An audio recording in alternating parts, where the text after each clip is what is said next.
People get off the trail for three main reasons: sleep, getting wet, and walking. I'm going to share with you my story of why I got off the Appalachian Trail on my thru hike 2 years ago, and also why I'm going to try again. You most likely know, but a thru hike on the Appalachian Trail takes about 3 to 4 months. You hike roughly 2,200 miles, and if you clicked on this, you probably already knew that. But for those of you who don't know, it's a pretty big commitment.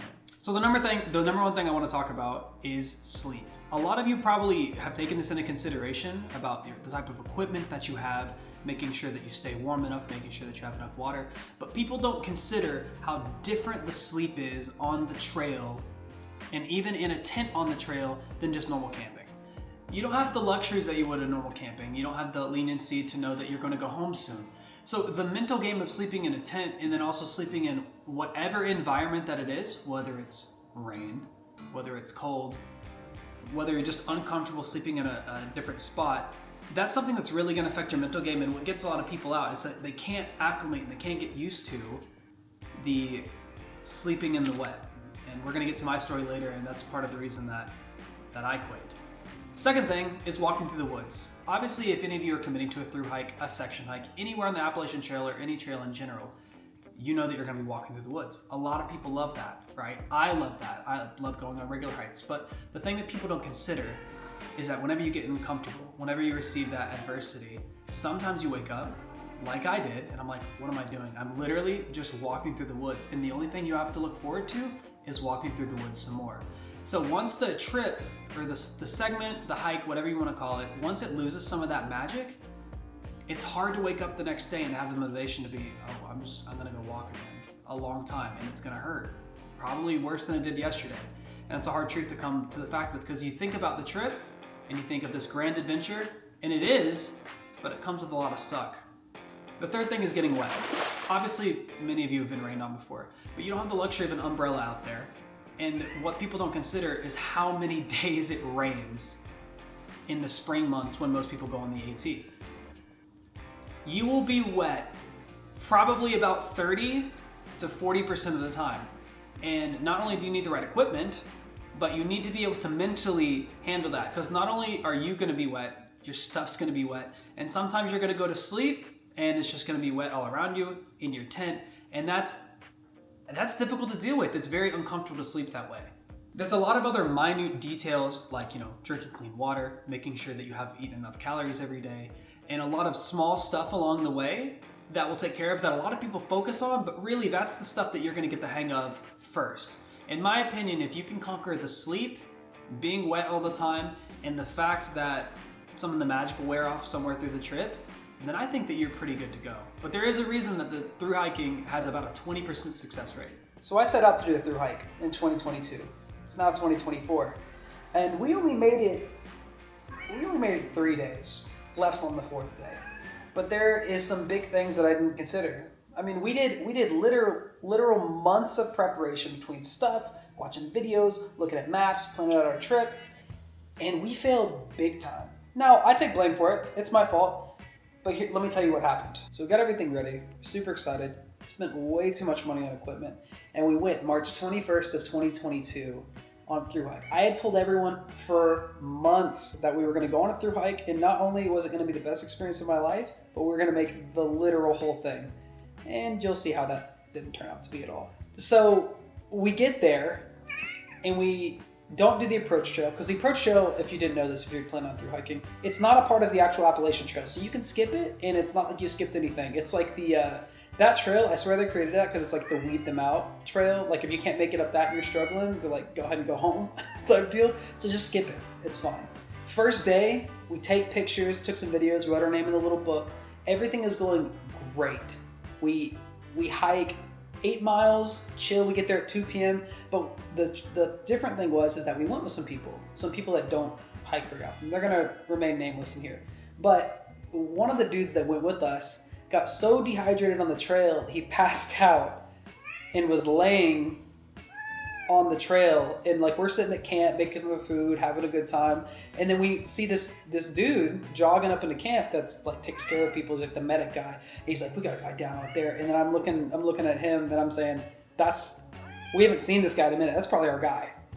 So we go back a little bit. We ask him about it. It's like, yeah, it'll be fine. We gave him an orange, and he's good now. And that's kind of how that day went. So they ended up getting off the next day. Him and the other dude that was with him. 2 people got off, so then it's just me. So then it's just me and John. We're having a good time. Ate some lovely pad thai out of the bag. First day complete. A little bit hard to sleep though. I'm not gonna lie. Getting acclimated to the sleep was difficult, but it's manageable. The only problem is, and why I related earlier, why I related the sleep to the walking in the woods is because if you don't get a good night's sleep, you're not gonna want to wake up and walk 10 to 15 miles. That's just the truth. And you will get bad sleeps. And you still will walk 10 to 15 miles. At least at the beginning, sometimes you go into 20, 25, 30. Anyways, first day, honestly, a success. We had a really good time first day. Altogether, first day, it was a beautiful first day to hike. Great success. Second day, we get up, we're a little sad because we have to say our goodbyes and everything, but we're still excited. Gung-ho. Hike the second day, we start a little too early, and the one thing I noticed that we started to get wrong on the second day, we didn't take any breaks. We went straight for it. We did the whole 8 miles. We got to camp super early. Got some good spots, but we were kind of bored. We didn't bring any playing cards. I just brought the necessities. I had a 35-liter bag, and I probably need to get a bigger one, but it's fine. We get there, we chill out, we make some food, had the best biscuits and gravy, and also went to the bathroom in the woods for the first time on the trail. That was interesting. You guys know the tree pose? So second night rolls around. We get to talk to some other people now that it's our second day, getting a little bit acclimated, not really. Talk to some people, and the dude's like, yeah, there's a huge storm coming in. But we haven't checked. We don't know. Like, we knew it was supposed to rain. He's like, yeah, huge storm, and this guy had us convinced that it was gonna go over the mountain in a certain way, and since we're in the valley, it might just blow over us completely and we won't get wet. That couldn't have been farther from the truth. We lay down, finally get to sleep, and then all of a sudden at like 10:30 p.m., wake up, pouring.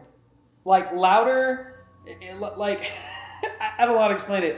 If you've ever heard heavy rain outside, if you're in a tent, it hits your tent and it like amplifies the sound. It's just so loud, the pelts on your heart, and you can hear it hitting the ground. And it's kind of nice, almost relaxing, but whenever it's a heavy rain, it's just loud. So at 11 o'clock at night, I yell over to John at his tent. I'm like, hey, are you wet? He's like, yeah, I'm getting a little wet. And so that kind of went on for a while until I tossed and turned. I had the tent walls, how we had them staked down, since we were on like a level surface, like a level dirt surface, the water was bouncing off the puddles near our tent into our net wall, our inner layer, producing condensation, and then eventually making a puddle underneath me. So whenever I'm trying to sleep, I got this puddle coming, so like, I got my arm in it, sometimes like, oh my God, my sleeping bag's wet, so I'm freaking out, like, you're not supposed to get your sleeping bag wet. I'm going to die of hypothermia, right? Being real dramatic. And then I'm getting back to sleep at like 3 a.m. in the midst of this just downpour. And you know what? You're laying like this and it's all good. You just feel it. Boom, right there. Drop on the forehead. It's over. You're just wet. You're miserable. Now you can't sleep because you have this steady, every 10 seconds, just right on your forehead. And you just can't sleep. It's over. So I take my hood, sleeping bag, and just go up to my nose. And we just rough it. And about 6 a.m. rolls around. John whispers back at me. Not whispers. He has to yell because it's still raining and it's really loud. He says, you all right? And I'm like, and at this point I'm mad.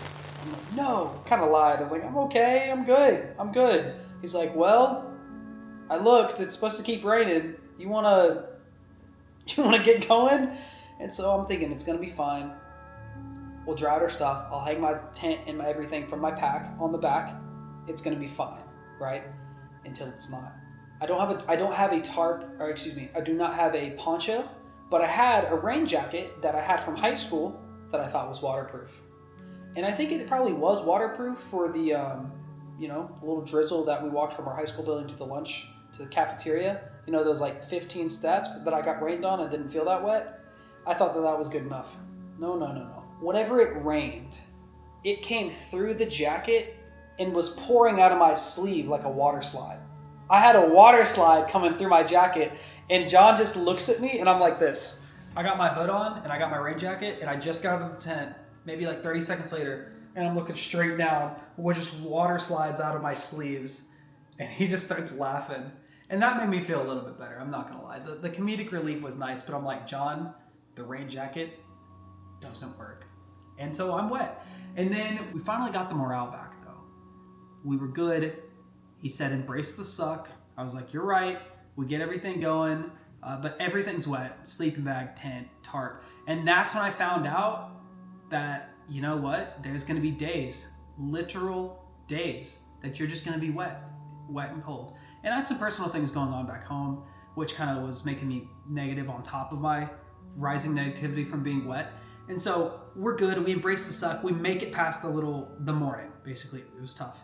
We start hiking up, and about 2.5 miles in, up from Gooch Gap, he's like, hey, my chest hurts. I need to sit down for a minute. I'm like, all right, whatever, all good. And he's like, I think something's wrong. Like, I think we gotta get off the trail. And at this point, I was like past the hump.